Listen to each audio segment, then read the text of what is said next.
Nous sommes le 22 avril 2022 et il est juste un peu plus de 22h22 par hasard.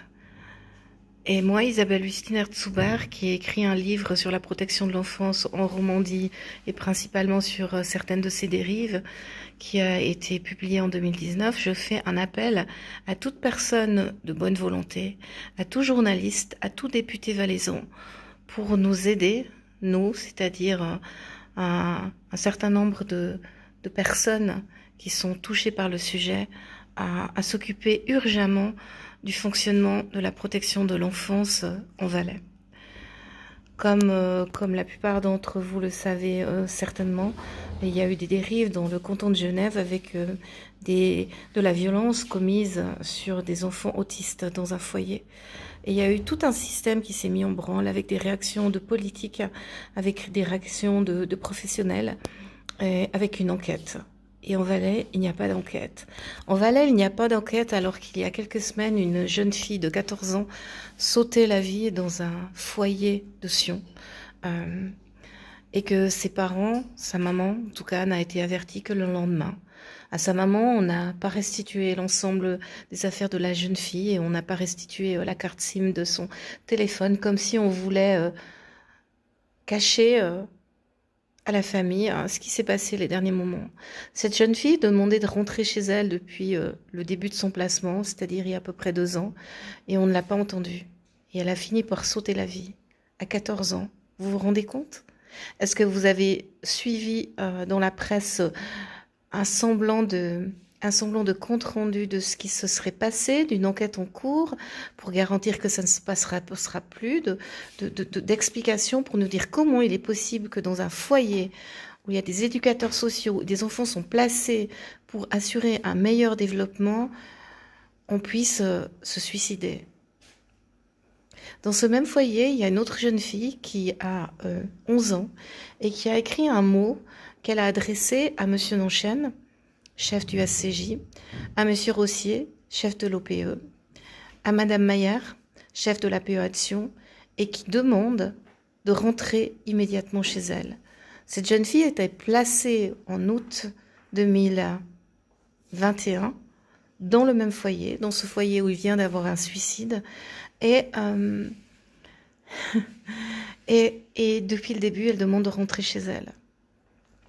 Je ne vais pas rentrer dans les détails des situations, mais les détails de ces situations-là, je les connais. Je les connais même assez bien. Et si je ne vais pas rentrer dans les détails, c'est parce qu'ensuite, il faut tout expliquer en long, en large et en travers, et on pourrait se dire que c'est propre aux situations concernées, et que pour le reste du temps, ça se passe bien. Mais c'est faux. Il y a de graves dérives dans la protection de l'enfance en Valais, de très graves dérives qui proviennent du fonctionnement des APEA et qui proviennent du fonctionnement de l'OPE. L'OPE, c'est un peu, à mes yeux, devenu comme une loterie. Si vous avez de la chance, vous tombez sur un intervenant en protection de l'enfant qui aura des compétences suffisantes pour ce qu'il a à gérer, qui va s'occuper de manière adéquate de votre situation et qui va réellement agir pour le bien de l'enfant.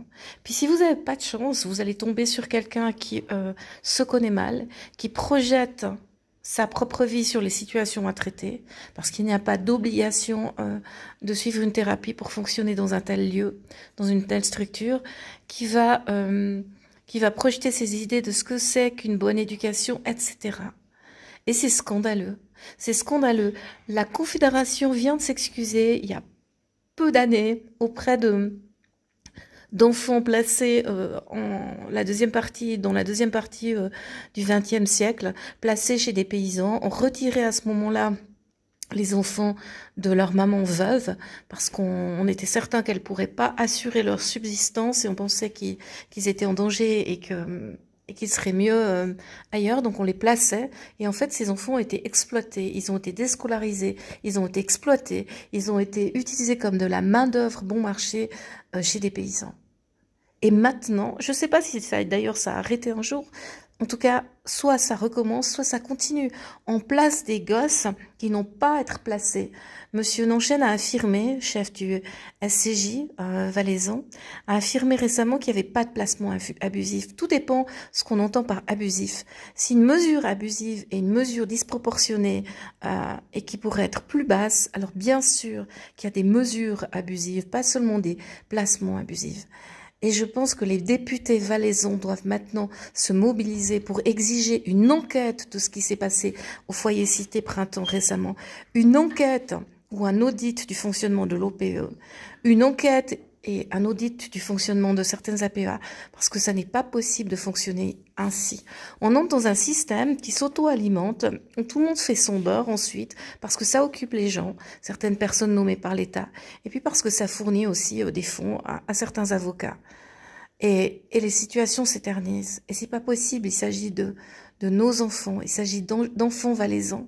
Tout le monde s'est mobilisé pour le Covid, s'est mobilisé maintenant pour l'Ukraine. Il faut se mobiliser pour les enfants de chez nous, ceux qui n'ont pas la chance d'avoir des parents qui vivent encore ensemble et qui sont les victimes, je pèse mes mots, de mesures abusives. Vous pouvez me contacter volontiers pour faire des démarches. Merci.